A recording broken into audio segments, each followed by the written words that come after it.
The Albanese government plans to spend a whopping extra $24 billion over the next 4 years, including a generous $300 in power bill discounts for every household from Toorak to Tooradin and $325 for small businesses, a move that the Treasury says will reduce inflation by 0.5% next year. This looks very much like an election budget, and there are certainly winners and losers, with fears the short-term boosts lack long-term benefits. Let's bring in Daniel Wild from the Institute of Public Affairs. Daniel, your verdict on the budget, and how exactly are we fighting inflation by injecting billions and billions of taxpayer money into the economy? Well, that's right. This is a bad budget. It lacks vision and ambition for the future of Australia. Basically, the entire debate has been about whether we means test or don't means test a $300 subsidy. We're facing much bigger economic problems. What this also reinforces, Rita, is that this is a redistributionist government. It's not a growth government. It is a government that is focused on its narrow sectional interests, not on the betterment of the nation as a whole. In terms of the lack of ambition, their own forecasts have real GDP growth in the twos for the next 5 years. Contrast that to the Hawke era, where it was 3.5% growth every single year. So this government has given up on the idea of economic growth, and they're reverting to 1970s-style politics. The Prime Minister has hit back at the critics who are calling the energy rebates wasteful and untargeted.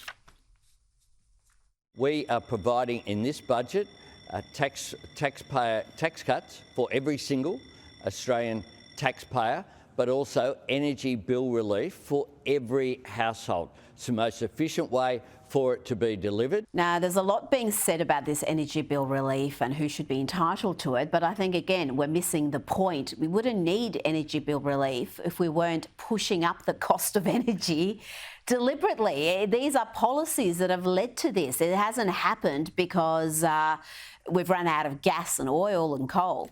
Well, that's right. It's the tail wagging the dog.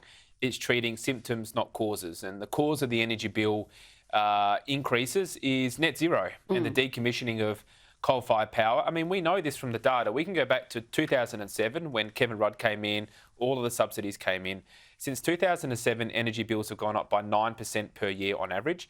If you contrast that from 1990 to 2007, it was just 3% per year. So they've gone up at triple the rate as a result of whether it's the carbon tax or the subsidies or net zero. So you have to treat the underlying problem rather than putting a Band-Aid on it. Staying on the budgets, let's shed some light on some of the hidden winners and losers, with cash splashed on everything from plant-based proteins to symphony orchestras. The government is going to be spending $1.5 million of your money to make it easier to understand labelling on food items such as veggie burgers and tofu sausages, $3 million on seafood origin stickers, plus $216 million will be spent on arts and culture, including $5.2 million for orchestras in Canberra and Darwin. Dan, does Canberra need any more orchestras, and why can't they pay for it themselves? Well, they don't need more orchestras for sure, but they're getting a lot more public servants in the budget, tens of thousands of more public servants with pay rises.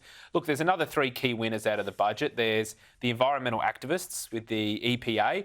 They're getting more money to shut down the economy. Those who want to censor, the E-Safety Commission, they get more money to shut down freedom of speech. And of course, everybody's favourite billionaire, Twiggy Forrest, is getting even more money from the government to... He needs the money, though. He needs the money to he needs all that money. Unproven technologies that we're all going to pay for. How do they justify something like that? How do they justify giving one of Australia's richest individuals this sort of assistance? Well, I mean, their argument is it's all to do with the new green, renewable superpower. Look, I think Australians will see through this, and it doesn't make sense. When you're talking about people doing it tough with the cost of living, then you've got policies that are giving tax credits to someone like Twiggy Forrest. It just doesn't add up. It does not. And budget week is hectic in Canberra, but not so hectic that Labor MPs can't find time to do stupid TikTok videos.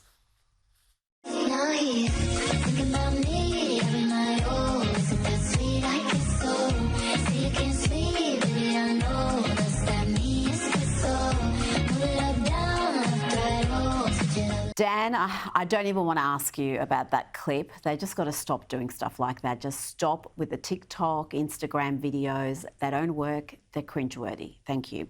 Now, will the Albanese government's weakness on borders see a return of boats and the people smuggling trade? In the past week, 3 boats have been picked up. 6 boats in the past 6 months have made it all the way to Australia. Senator James Paterson, the Shadow Home Affairs Minister, is blaming the policies of the Albanese government.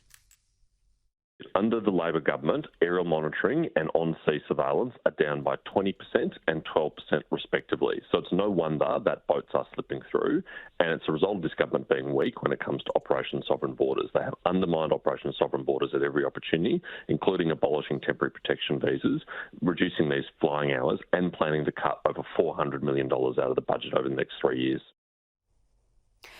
I don't think it's a coincidence that every time Labor is in power, this becomes an issue. No, that's right. James Paterson's spot on. Look, there's a couple of things here. There's a big chunk of the Labor Party that just does not believe in sovereign borders. They're open borders people. They don't believe in turning boats back. They never have. They never will. The other issue here is, look, it gets to the bigger problem of the entire migration system, not just the illegal arrivals, but the actual program. The budget confirms that the majority of our economic growth is still going to be underpinned by this unplanned mass migration that's sending us backwards in terms of a per capita situation. So Australians are getting poorer because of Labor's mass migration program, and we're also less secure because of their soft borders approach. Now, a statue of former Tasmanian Premier William Crowther has been vandalised a day before a court ruling about whether it should be taken down. The statue in Hobart's Franklin Square was badly damaged with its legs cut halfway through. And this statue is not just in danger from the criminal vandals, but also the vandals in the Hobart City Council who also want to topple it. Well, exactly. And we've seen this before with, statues of Captain Cook and others where, these people just don't know Australian history. They're taught that Australia is a bad country, that we're not worth defending, that our culture is not worth preserving. And so no wonder they act like this. These are the downstream consequences of a broken education system. And of our main institutions of our society, whether it's going to the football or anything else, where we're continually taught Australia is based on stolen land and that we're not a good country. Well, this is what happens. This whole controversy is over Crowther, who was a surgeon who was noted for his work with the poor.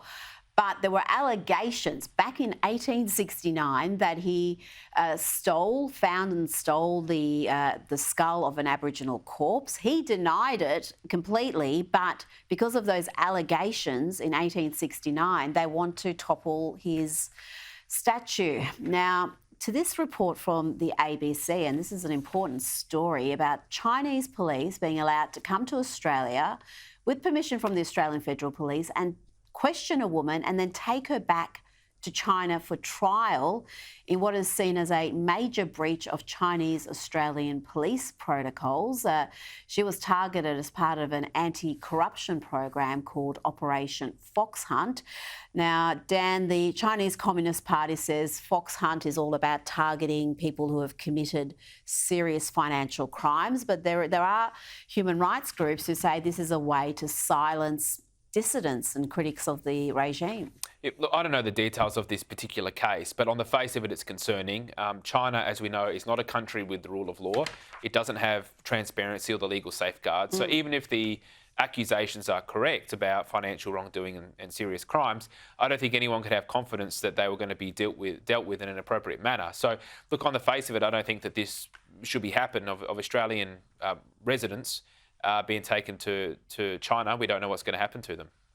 Well, yeah, I'm just shocked because we've got Australians in Chinese prisons and we know how they're treated and the fact that once you're charged, you've got something like a 99.9% conviction rate and the methods they use are also something to worry about. Now, let's talk about this painting of King Charles III. He's unveiled the official portrait. This is the first one since the coronation.